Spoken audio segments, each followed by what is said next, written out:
there, and welcome to the Cory Doctorow podcast. Welcome back, I should say. I missed last week because my office was completely empty. It was a giant echoey cave because I was about to move, and I have now moved. I'm not sure if the sound on this one is going to be as good as I'd like it to be. We'll probably be tweaking it for the weeks to come because of the new acoustics in this room. I haven't really padded the wall behind me yet, and so I'm sure John, when he masters this John Taylor Williams, who does the mastering, will give me some ideas about what I should be doing to make this room a little better for getting the sound right. One thing you may hear in the background is the occasional train. This office has got a great location in that it's right next to the Hoxton train station. It's a bit of a downside, however, when you're recording audio. So I will try to pause when the trains go by so John can edit those out, but if not, you'll hear a little of it. So I'm in the new office. It's great. It's in the middle of Hoxton. It's just downstairs from the London Hackspace, which I've now joined up for.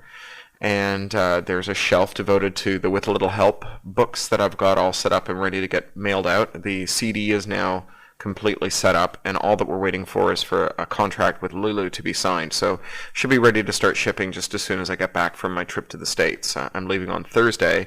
My first stop is Icon, the science fiction convention in Cedar Rapids, Iowa, where I'm the guest of honor and where I hope I will see you. I've never been to Iowa before, so if you're an Iowan and you would like to meet me, this is your chance, because that's the first time in 40 years I've set foot in your great state. And then right after that, I'm flying to San Francisco to present the Pioneer Awards for the Electronic Frontier Foundation on November the 8th. And that's at the 111 Minna Gallery. I think it starts at 7 o'clock. You can find more information at EFF.org. Like many of you, I had a great Halloween last night. You may have seen Shenny has been finding some of the very best of the Halloween stuff that Boing Boing readers put together and featuring it on Boing Boing. I went to a great party last night dressed as Frankenstein, and Alice, my wife, was dressed as Bride of Frankenstein. Technically, I was Frankenstein's monster, and she was Bride of Frankenstein's monster, but there you have it. Anyway, it went really well. We had a great time. We ran into Graham Linehan, who made the IT Crowd, and had a great chat with him along with Dr. Ben, the Bad Science Man, and his imaginary girlfriend, and lots of other interesting and cool people with whom we got to hang out and chat and admire their costumes. Well, I'm going to read to you a little bit more from Jury Service. This is the novella that Charlie Stross and I co-wrote, and that is the first of 3 novellas, the second being Appeals Court, and the third being the as-yet unwritten final installment, which will be called Parole Board. That's right, Parole Board, Appeals Court, and Parole Board. Tor will be publishing all 3 of those together in one set of covers under the title Rapture of the Nerds. It's due at the end of June, and we're going to start writing it in January. So this is kind of my warm-up for that big writing project. There have been several installments so far. You can go back and listen to those. And now I will read you the next one.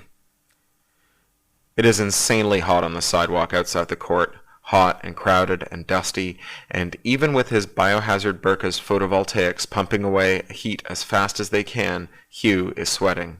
His skin itches everywhere, but especially on the shoulder where he can feel his skin crawling every time he thinks about that sodding, glowing trefoil tattoo. The court is located in a district full of bleached white shells, buildings thrown up by massively over-engineered mollusks, unable to breathe without oxygen supplies, that, having erected a habitable structure, then die in order to provide a delicious moving-in feast for the residents.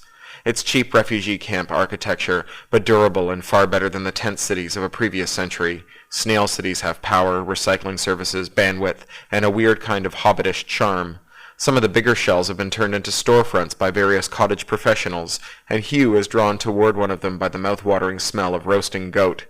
Not that it makes Hugh's mouth water. The idea of eating a real dead goat makes him feel queasy, but it might be synthetic, and if nothing else, he'll be able to get a feta salad or something. There are elaborate cast-iron tables just outside the shell front, and cast-iron chairs, and, luxury of luxuries, a parasol over each. There are people inside the shell, but the outside tables are deserted. Hugh wilts into the nearest space and puts his teapot on the table. "You," he grunts. "Universal translator for anyone who comes my way. I expect service with a smile. Capiche?" "Your wish is my command, Effendi," pipes the djinn. A teenage girl in a black salwar kameez, white face paint, and far too much eyeshadow and silver spider jewelry saunters over, for all the world like a refugee from a goth nightclub in Bradford. "Yeah? What you want, Granny?" It's Mr., Hugh replies, nettled. You the waitress? Yeah, she answers in English, staring at him idly. Her earrings stare too, synthetic eyeballs dangling from desiccated optic nerves. You a tranny? No, I'm a biohazard. What's on the lunch menu? We've got a choice of any clone meat shawarma you fancy, goat, mutton, ox tongue, or Rumsfeld, with salad, olives, cheese, falafels, coffee, or Coke. Pretty much anything. Say, are you really a biohazard? Listen, Hugh says irritably, I'm not wearing this fucking sack because I enjoy it. Your Minister of Barbarian Affairs insisted. Why don't you take it off then, she asks. If they call you on it, just pay. Pay? What's wrong with you? Are you one of those dumb Westerners who doesn't understand baksheesh? Anonymous digital Mcash transactions? Zero-knowledge laundry systems? Wow. She's looking pretty impressed, for a goth anyway, which is to say slightly less gripped by paralyzing boredom and gloom, and for all the wrong reasons. Hugh sighs. Look, just get me the goat shawarma and falafels. If they're cloned, I'll take the goat. And, a Diet Coke. Okay. She turns and beams his order to the kitchen, then wanders over to the bar and begins to pour a tall drink. Hugh takes a deep breath. He pinches the seal node on his burqa and gives it a hard yank. As gestures of defiance go, it's small but profound. He suddenly feels immensely claustrophobic and can't stop until he's tugged the whole thing up and over his head, and yanked down the overalls that make up its bottom half and stomped them all into the gray dust under his boots. The air is dry and smells real. Hugh finally begins to relax. The waitress strolls over bearing a large glass, loaded with Coke and ice cubes.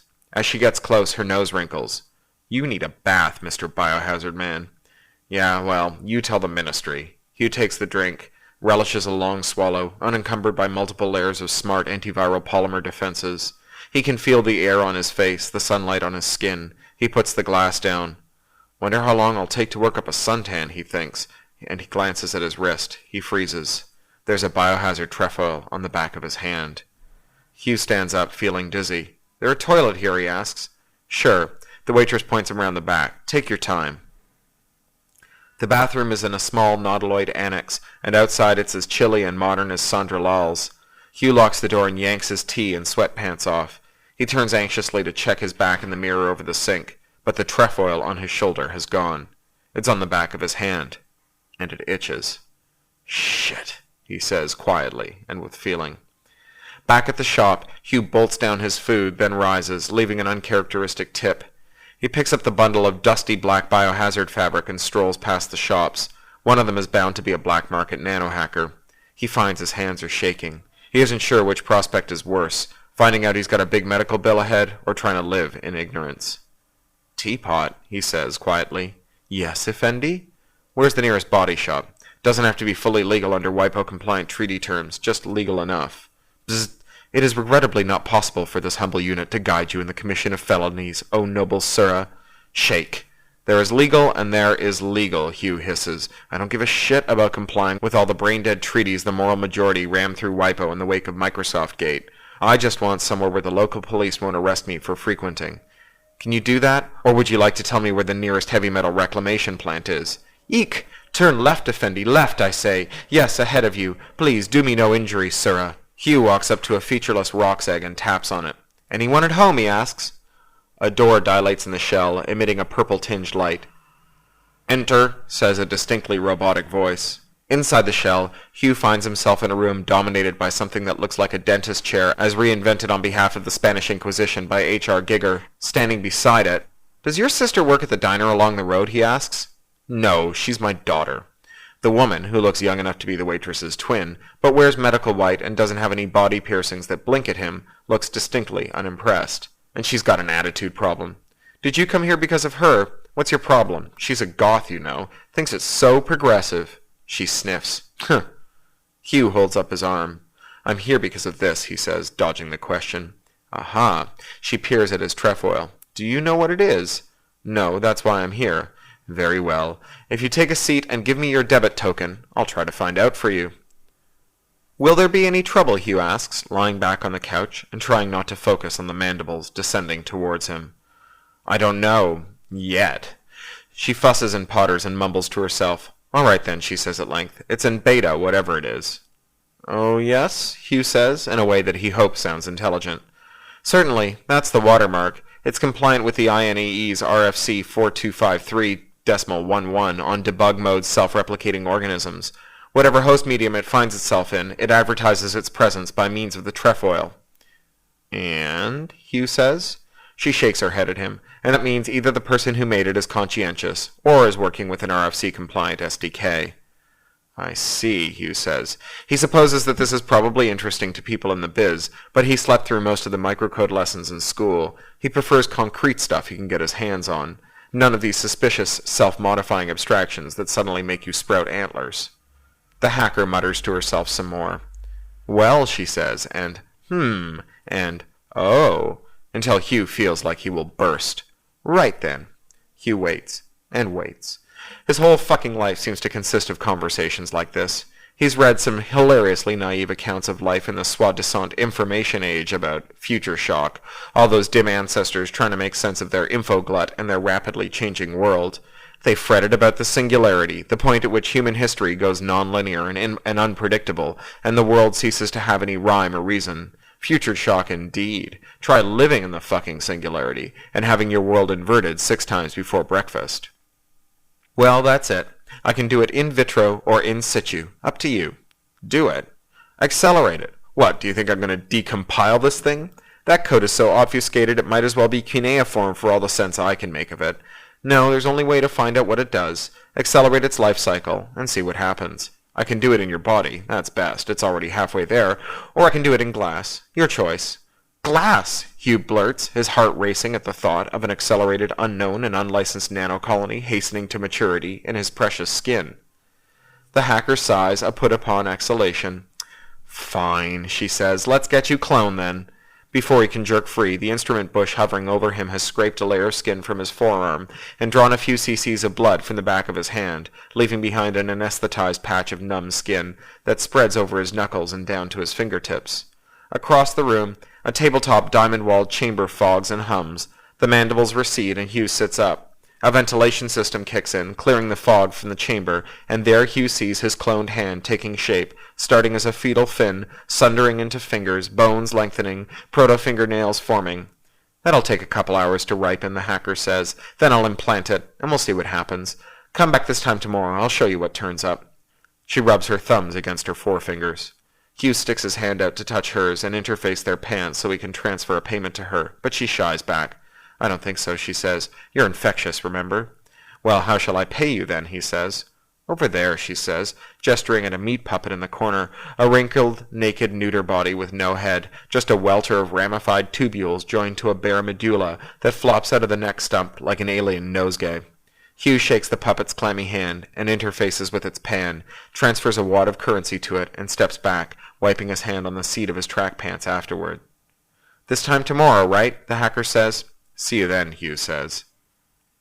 Back at the courthouse, the People's Revolutionary Technology Court's guardsman doesn't even blink as Hugh unrolls the multiple thicknesses of burqa he'd wrapped around his telltale hand, which is starting to itch like it was a crawl with sub-Q fire ants, and forearm. As he steps into the gloomy courtroom, he thinks for a moment that he's the first one back from lunch. But after a moment he detects movement and slurping sounds from the shadows behind one of the benches. A familiar head with a blue forelock rears back, face a rictus of agonized enjoyment.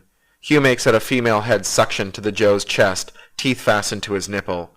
Christ, Hugh thinks. He and Sandra are having a snog in the fucking courtroom. The vulture's going to string them up by their pubes and skull-fuck them with her gavel. Then the head turns, whirring at the nipple in a way that looks painful, though it appears to be doing wonders for the Joe, and Hugh sees that it isn't Sandra Lyle masticating that tit, it's Doc Bjork. He fears a sear of jealousy jetting from his asshole to his shoulder blades, though who he is jealous of, exactly, he cannot say. He clears his throat. The lovebirds spring apart and stand. Doc Bjork's shirt is hiked up to her armpits, and before she gets it pulled down, Hugh is treated to a stunning display of her chestular appendages, which are rather spectacular in a showy, fantastically perfect way. The Joe is more casual, stretches and yawns, and pulls his own sweaty leather shirt down. Then he does a double take as he recognizes Hugh. You, he says. The hell are you doing here? You know him? Bjork asks. She's blushing a rather lovely and fierce Viking red. Hugh partially unrolls his burqa from his arm and dangles it in front of his face. So do you, Doc, he says. The transvestite, she says. I'm not a tranny, Hugh says. He rewraps the burqa around his arm, which is throbbing with itch and needles of alternating ice and fire. Just got a nasty little itch and took a while to figure out who to bribe. He glares at the guy with the blue forelock, Bonnie the party animal. You wouldn't happen to know anything about it, would you? Who, me? Bonnie frowns right back at him. What did you think you were doing barging in here anyway? Hugh crosses his arms defensively. In case you hadn't noticed, this is a courtroom, and the Vulture's going to come back in about... The door banged open, and he turns round. Where is everybody? Croaks the black-clad judge. Damn it, I expect punctuality in my courtroom. Judge Giuliani crosses to her box and stands behind it, tapping her toe on the floor and glowering furiously at the doorway as, one by one, the delinquent jurors filter in. Her stare is lost on Sandra, who sees Hugh as she opens the door and nearly jumps out of her skin. Hugh smiles at her sweetly, and she edges around to the far side of the room and sits down as far away from him as possible. So while the Vulture is busy tearing a strip off the Neanderthal, he gets up, walks over, and sits next to her. Hello, Sandra, he says warmly. How's it going? Sandra leans away from him, looking afraid. Where did you get that? She asks, eyeing his biohazard-wrapped wrist. I thought you and me, we could talk about it, Hugh smiles. I picked it up at your party? Listen, I have no idea what this is about, but I don't like it. I don't hang out with people who do that sort of thing, at least not without warning. Are you sure you weren't jarked by a stranger on your way over? Or something? Silence in court, shrieks Giuliani, waving her gavel at Sandra, who cowers, trying to get as far away as possible from both the judge and Hugh. Hugh crosses his arms, annoyed. Is she telling the truth? You pukes had better listen up right now. We are about to begin the most dangerous part of the proceedings. Are those of you who believe in physical resurrection all backed up to off-site storage? And are those of you who don't all up to date on your life insurance policies? Because if not, you're too fucking late, ha-ha. It is time to open the box. Oh, shit. Hugh hastily begins to untangle his burqa in the hope that its advanced biocontainment layers will help him if the monster that hatched from the scatotrophic Klein bottle from outer space turns out to be unfriendly. His wrist itches hotly in sympathy, then mercifully stops. Giuliani twirls her hammer round and presses a button. It turns into something like a cross between a pocket chainsaw and a whittling knife. Now, I'm about to open the containment, she says, standing over an ominous black cube with a raised knife. With any luck, it's just sleeping. If it isn't, well, all I can say is it damn well better behave itself in my courtroom. She leans forward and slaps one hand on the side of the box. Something goes clunk inside it. A hand goes up from the far side of the jury box. What is it now? Demands the Vulture. Please, Judge, can I go to the bathroom? Bonnie is waving an anxious hand in the air. Oh, fuck off then, snarls the judge. 5 minutes, or you'll be sorry. She yanks at the lid of the biohazard containment, and Bonnie takes off, scampering behind the benches as if his arse is on fire, or maybe he's just afraid that it will be in a few seconds. The box deconstructs itself into a pile of bubbling pink slime to reveal the space monster the brothers Bay downloaded. It squats, curled up in a nest of shredded teddy bears. 2 of its 6 legs are wrapped over what ought to be its snout, and it is making a faint whistling noise that takes Hugh almost a minute to recognize as snoring. Behold, the stinking pile of god vomit, says the Vulture. She stands over it, arms akimbo, Swiss Army chainsaw at the ready, looking almost pleased with herself. Exhibit A, asleep. It's been this way for the past 18 days, ever since the Bay twins created it. Any questions? A susurrus of conversation sweeps the jury benches. That's funny, says Hugh. My arm doesn't itch anymore. Shut up about your arm already, hisses Sandra. Look!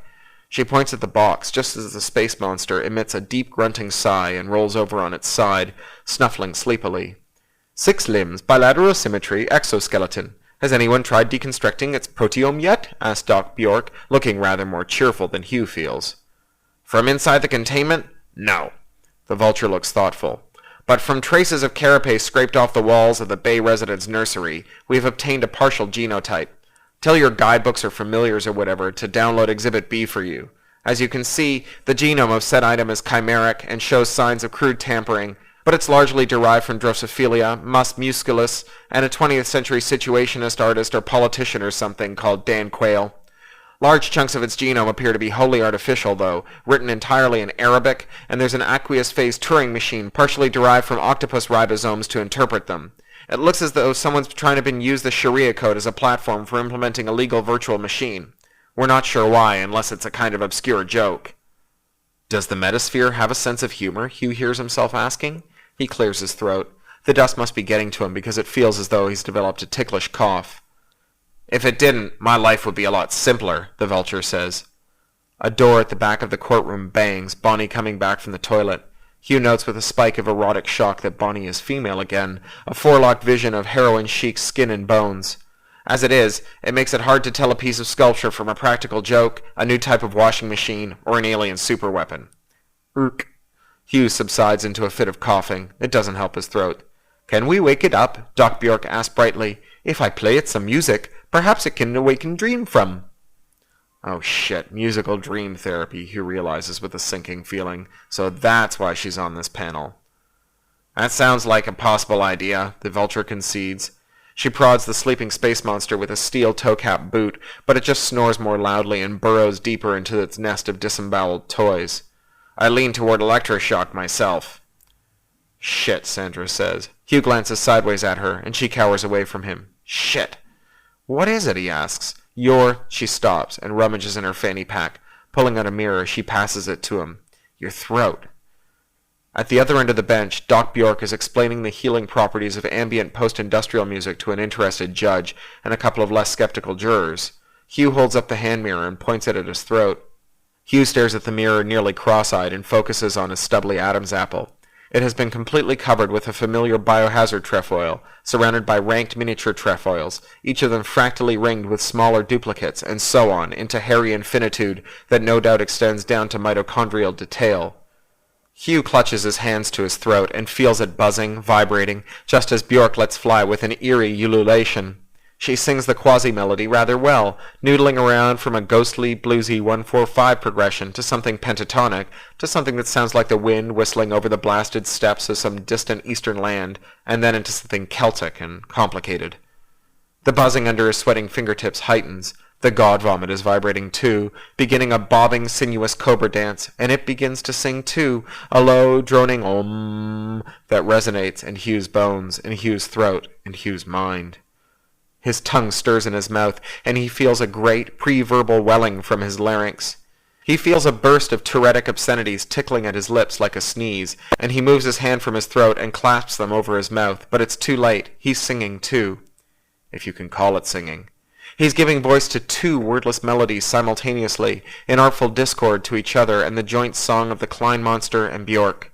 One voice is basso profundo, the other a tiny tim falsetto, and the Klein monster is turning its attention on him. He can hear it thinking joyful thoughts to itself.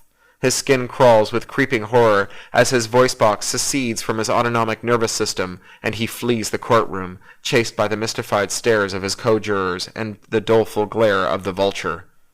He stumbles for the loo, struggling to keep the alien song inside his chest, lips clamped tightly shut. He has an enormous, painful, rock-hard erection, and he thinks wildly of autoerotic asphyxiators who blow their loads in ecstatic writhing as their oxygen-starved brains stage endorphin-fueled fireworks displays on the backs of their eyelids. He is certain he is dying. He falls to his knees on the rubber tiles of the lab's floor and begins to retch and weep. He feels a tentative hand caressing his shoulder and turns his head. Through a haze of tears, he recognizes Bonnie, her eyes smoldering with barely controlled lust. "You're so fucking transhuman," he says, and clamps her mouth to his, ramming her tongue in almost to his gag reflex. She pins him to the yielding tiles and straddles him, grinding her crotch against his. It's enough to shock him out of despair and into anger. He pushes hard against her bony xylophone chest and spits. "You are sick," he says, rolling away. The song is dying now, just a buzz of harmonics that picks at his pulse. "God!" Bonnie smirks at him and does a cat stretch on the tile before climbing to her feet. She shakes herself and tosses her fringe and gives him another smirk. "Pity," she says, and leaves him alone. Hugh pulls himself to his feet and staggers for the door, his throat no longer itching, but wriggling. He pushes weakly against the door and steps out into the corridor, where he confronts the entire court, which is apparently adjourned to follow him. The vulture's fists are planted fiercely on her hips. "You're infected," the vulture says. "Unfortunate. We got a nano-containment box for you until we sort it all out. We'll pull an alternate juror from the pool." She sounds almost tender, not to say yielding. Sandra, Bonnie, Bjork, the caveman, and the centenarian are all staring at him like a sideshow curiosity. "Come along, then. The guardsman will take you to the box." The guardsmen are a pair of hulking golems, stony-faced and brutal-looking. They advance on him with a thunderous tread, brandishing manacles like B-movie inquisitors. Hugh's mind goes blank with fear and rage. "Bastards!" he tries to scream, but what comes out is an eerie howl that makes the jurors wince and probably terrifies every dog for a kilometer around. He feints toward them, then spins on his heel and dashes for the front door. Fury darts spang off the rubber walls and rebound around him, but none hit him. He leaps off the courtroom steps and runs headlong into the human swarm, elbowing his way along. He runs without any particular direction, but his feet take him back to the hacker's rock's egg of their own accord. He turns his head and scans the crowd for jurors or officers of the court. Seeing none, he thumps the egg until the door irises open, then dives through it. The hacker is laid out on her table, encased in the instrument bush. Her fingers and toes work its tendrils in response to unknowable feedback from its goggles and earphones. Hugh coughs in three-part harmony, and she gives her fingers a decisive wiggle that causes the bush to contract into a fist near the ceiling. She looks at him, takes in Hugh's watermarked throat and two-part snoring drone and shakes her head. "Right," she says. "Looks like you're about done then." The teapot at his belt translates efficiently. "What the fuck is this shit?" Hugh says over his drone. "No need for that sort of language," she says primly. She gets up off her table and gestures towards it. "Up you go," she says. Reluctantly, Hugh climbs up, then watches the bush descend on him and encase him in a quintillion smart gossamer fingers. "I uploaded your opportunistic code to a mailing list," the hacker said. "It was a big hit with the Euros. Lucky for you it's their waking hours, or it could have been another 12 hours before we heard back. You've solved quite a little mystery, you know. The betaware you're infected with has been floating around the North Sea for about a month now, but has so far failed to land a single successful stomatic infection. Lots of carriers, but no afflicted. Best guess at its origin is a cometary mass extruded from the cloud that burned away protecting its payload. So it was quite the mystery until I pasted your genome into a follow-up.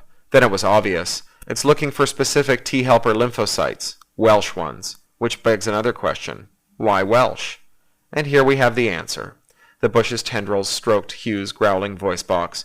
All those grotty Welsh vowel sounds and glottals. It needed a trained larynx to manifest. "Orrrr!" Hugh gargles, tensing angrily and trying to argue. The bush takes the opportunity to shove what feels like a wad of cotton wool into his mouth and extrude exploring wisps to brush samples from his epiglottis. A histogram scrolls across the egg's wall in time with Hugh's groan, spiking ferociously. "Oh, very nice," she says. "You're modulating about a gigabit a second over short-range audio link. Pushing the limits of InfoSci, you are." Hugh stutters another groan, then vomits a flood of obscenities. Seg fault, fuck, piss, cunting shit, BOSD. They're chased and enveloped with his divocal drone, and the histogram spikes in sympathy. The hacker shakes her head. "No easy way to know what you're spewing, of course. Lots of activity in your language and vision centers, though." The bush firmly grips the sides of his head. "Do that again, will you? I'm going to run a PET scan." "I don't think I can," he begins. Then, "Horror, tripe, shiznit, K-rap, eat me!" "Right," she says, "right. Here's my guess. You're exmitting your sensoria, visual, auditory, olfactory, even tactile. Somewhere out there there's a complementary bit of receiving equipment that can demodulate the signal. Your remote sensing apparatus." "Fuck," Hugh says. The histogram is still. He is voluntarily cursing. "It's kinky, yes?" she says. "Too kinky for you. 1 second. Tentacles slither down his throat briskly, curl around inside his stomach, then come back out. It feels like he's vomiting, except his guts are limp, and a big bolus of something or other is trying to stick in his throat on the way out. For a panicky moment he feels as if he's choking, then the lump tears away with a bright stabbing pain, and he can breathe through his nose again. "Oh, that's better," he hears distantly. A beautiful little whistle. Easy defense to some out-of-body perv, I think. Oh dear, did I say that aloud? A fuzzy mat of bush tendrils peel away from his face, to reveal an unsympathetic face peering down at him. "You did hear that, didn't you? What a pity. Well, your left kidney is in good shape." There's a loud crash from outside the operating theater, followed by a wail from his belt. "In here!" screams his teapot. "Help! Please come quickly!" More crashing. The hacker straightens up, cursing under her breath. Casting around, her gaze falls on Hugh's biohazard burqa. She grabs it and dives for the back door, sending a gleaming operating cart skidding across the floor. She's out the back as a tremendous thudding noise batters at the entrance and the door bulges inward. Hugh struggles to sit up, pushing back the suddenly quiescent instrument bush. It feels like he's wrestling with half a ton of candy floss. What now, he thinks wildly. "In here!" shrieks the djinn, standing in holographic miniature on top of the teapot and waving its arms like a stranded sailor. "You shut up," Hugh grunts hoarsely. He manages to get his legs off the side of the chair and stumbles against the trolley. Another crash from the front door, and he sees something on the floor, something silvery and cylindrical, about 10 centimeters long and 1 in diameter, for all the world like a pocket recorder covered in slime. "That's it?" he puzzles, and thoughtlessly picks it up and pockets it just as the door gives up the uneven struggle and slams open to admit the 2 court golems, followed by an extremely irritated hanging judge. "Arrêtez-vous!" yells his djinn. "He's over here! Don't let him get away this time!" With a sense of horror, Hugh realizes that the little snitch is jumping up and down and pointing at him. "No chance," grates Judge Giuliani. "Get him," she tells the golems, and they lurch toward him. "Your palanquin is outside, waiting to take you to the Colonel Gaddafi Memorial Teaching Hospital. It's quite secure," she adds with an ugly grin. "Asshole. Do you want to spread it around? Have you any idea how much trouble you're in already, breaking biocontainment? The bastards set me fucking shitting up." The Tourette's is still there, as is a partially residual urge to break out in song, even as the huge golems clamp inhumanly gentle 6-fingered hands the size of ditch diggers around his arms. "Party in fucking cunt Monmouth! Fucking bitch Bonnie slipped me the shitting god vomit raining on northern fucking Europe set me up. Wasn't the fucking Libyan consulate at all, was it? And... One of the golems slaps a hand over his face. The hand has some kind of flexible membrane on it, with built-in anti-sound. Hugh can hear himself chattering and cursing in his own head, but nothing's getting out. The golem slowly shrink-wraps his legs together from hip to ankle, and the other golem picks him up under one arm and carries him through the broken front door. The hands of the first golem easily part at the wrist and go with him, a temporary gag. "We'll discuss the charges later in my chambers," Giuliani murmurs in his ear confidingly. Then she whisks off in a flapping of black-winged robes as the golem lowers Hugh into something that looks like a cross between a pedal-powered taxi and an upright coffin. Bastard must stop fucking swearing, Hugh thinks desperately, as he confronts a baby-blue padded cell lined with ominous-looking straps. Bonnie set me up for this, bastard necrophiliac, but why did the fucking tin whistle want to talk to the shit monster? Why was the thing happy to hear me? He stops as the lid closes behind him, momentarily shocked. But that was the oddest thing about it, the way the god vomit responded to his unwanted flight of song. As the golems start leaning on the pedals, something squirms in his pocket like an inquisitive worm. It's the whistle the hacker yanked out of his throat, he realizes, half horrified that he's locked in with it. Which is worse, he asks himself, a traitorous djinn or a musical instrument that wants to nest in my larynx? He gets his answer a moment later as the whistle squirms again, then digs in tiny claws and begins to inch its way up his shirt. Locked in a tiny box on his way to the cells beneath the courthouse, Hugh confronts his most primal fear, gives in, and screams himself hoarse behind his anti-sound gag. Eventually, his screams taper off and he notices a heretofore subliminal buzzing against his hip, and he screams afresh as he envisions spidery trefoils crawling over his pelvic girdle towards his crotch. Then reason takes over and he realizes it's his goddamn phone. Squirming around in the cramped box, he pulls it out and shakes it to life, holding it before his mute face. The picture on the other end resolves. Adrian and his bicycle and some swarming souk. "Watch her," Adrian says cheerfully. Hugh waggles his eyebrows frantically at the pinhole cam. The whistle is stuck on his hollow chest, crawling in circles as it tries to locate a suitable aperture to return to its nest by. "Saucy," Adrian says. "Haven't figured you for bent in that direction. Met a lucky lady, then?" Hugh shakes his head frantically, rolling his eyes. Slowly he pans the phone around the tiny box, then brings it back to eye level. "Oh ho, not voluntary, then." Hugh nods so fiercely that his head smacks the padded wall behind him. Adrian shakes his head. "Right then, see you in 2 ticks." The picture on the phone swings crazily as Adrian clips it to one of the thousands of clever grabbers on the front of his wash-and-wears and pedals off on the bike. Periodically, his face looms in the screen as he looks down at the positional data that Hugh's phone is relaying. Then Hugh is looking at a jittery, high-def image of the judge's caravan, at the slowly moving lockbox he's encased in. Adrian holds his phone up again, and Hugh sees that his eyes are, if anything, redder than they'd been that morning, nearly fluorescent with stoned glee. "You're in there, yeah?" he says, and swings the phone toward the strong box. Hugh nods. Adrian says. "Tricky." He clips his phone back to his shirt and turns around, and Hugh sees 2 young women swathed in paramilitary black bodysuits bulging with cargo pockets and clever sewn-in bandoliers.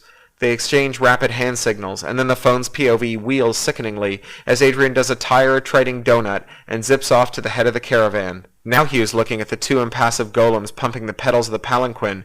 Adrian rolls the bike directly into their path, then makes terrified tourist squeaks as he rolls clear of the frame at the same moment that the golems plow through it, then grind to a halt as their wheels disintegrate on Hugh's bike frame, which has gone into self-defensive hedgehog mode. Hugh hears the vulture croaking enraged threats at Adrian, whom Hugh is certain is shrugging with gormless English apologies. Then his cage rocks violently, and he's thrown to one side, losing his phone in the process. A moment later, light scythes into Hugh's cell, and he's staring up into the eye-slit of a ceramic-reinforced veil. Strong, long-fingered hands lift him free, and he's unceremoniously slung over a hard female shoulder. Dangling upside down, Hugh catches a glimpse of the smoking ceiling of the palanquin dissolving into blue goo, and the vulture, her black robe spread out like tattered wings as she waves her arms in their direction. The golems are lumbering toward them, but in a moment they're into the crowd, lost in the swarm. Well, that's it for this week. I'll probably miss next week because I'll be abroad, but the next time I sit down, I'll definitely finish this one. Thanks again. You've been listening to the Cory Doctorow Podcast, licensed under Creative Commons Attribution, Non-Commercial, Share-alike US 3.0, or as Woody Guthrie put it in another context, this song is copyrighted in the US under Seal of Copyright 154085 for a period of 28 years, and anyone caught singing it without our permission will be a mighty good friend of ourn, because we don't give a darn. Publish it, write it, sing it, swing to it, yodel it, we wrote it, that's all we wanted to do. Many thanks to John Taylor Williams for mastering.